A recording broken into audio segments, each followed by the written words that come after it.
আসসালামু আলাইকুম dear viewers.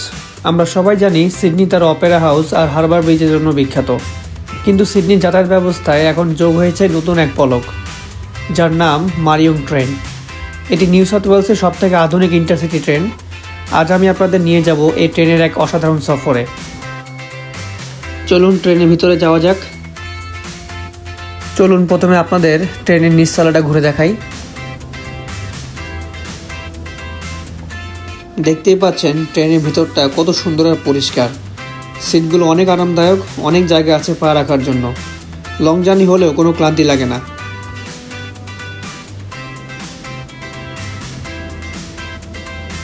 এই লাল কালারের সিটগুলো হচ্ছে যারা ডিসেবল বা বয়স্ক, অথবা যারা প্রেগনেন্ট বা যারা প্র্যাম বা হুইল চেয়ার নিয়ে প্রবেশ করে তাদের জন্য।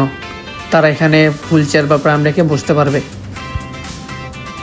এই মারিয়ং ট্রেনগুলো মূলত সিডনি থেকে সেন্ট্রাল কোস্ট, নিউ ক্যাসেল এবং ব্লু মাউন্টেন্স রুটে চলাচলের জন্য তৈরি করা হয়েছে। এতে আছে সেন্সর ভিত্তিক আলো এবং অত্যাধুনিক টয়লেট সুবিধা। যারা ল্যাপটপে কাজ করতে চান তাদের জন্য রয়েছে ফোল্ডিং টেবল, অর্থাৎ ভ্রমণের সাথে সাথে আপনি আপনার অফিসের কাজও সেরে নিতে পারবেন। ট্রেনে ভ্রমণের আসল মজা হলো জানালার বাইরের দৃশ্য। আপনি যখন নিউ ক্যাসেলের দিকে যাবেন, বাইরের ল্যান্ডস্কেপ আপনার মন ভালো করে দেবে, আর মারিয়ং ট্রেনের বড় জানালা এই অভিজ্ঞতাকে আরও বাড়িয়ে দেয়।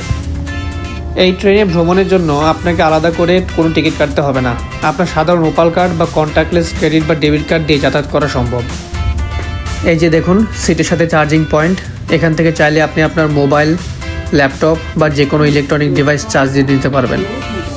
এই ট্রেনে CCTV camera, wheel chair accessibility, luggage storage, এমনকি কোয়াইট ক্যারেজও আছে। যারা শান্ত পরিবেশে ভ্রমণ করতে চান তারা চাইলে এই কোয়াইট ক্যারেজটা ব্যবহার করতে পারেন।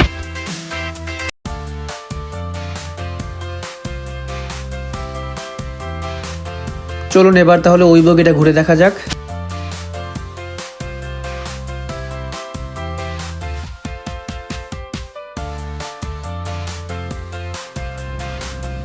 এই ডিজিটাল ডিসপ্লেটা দেখুন, এখানে লাইভে দেখাচ্ছে নেক্সট স্টেশন, টাইম আর পুরো জার্নির আপডেট।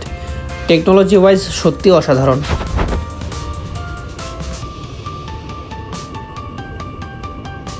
দেখুন এই মারিয়ং ট্রেনে টয়লেটের ব্যবস্থাও আছে।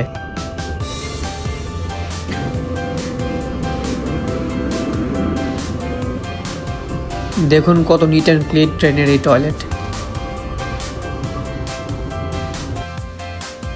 সব মিলিয়ে সিডনির এই নতুন মারিয়ং ট্রেনের অভিজ্ঞতা ছিল 10-এ 10। আপনি যদি সিডনিতে থাকেন বা ঘুরতে আসেন, তবে একবার অন্তত এই ট্রেনে সফর করা উচিত। কেমন লাগলো আজকের এই ভিডিও কমেন্ট করে জানান। ভিডিওটি ভালো লাগলে লাইক দিন এবং আমাদের চ্যানেলটি সাবস্ক্রাইব করতে ভুলবেন না। দেখা হবে পরের কোনো ভিডিওতে। ততক্ষণ সবাই ভালো থাকুন, সুস্থ থাকুন। আল্লাহ হাফেজ।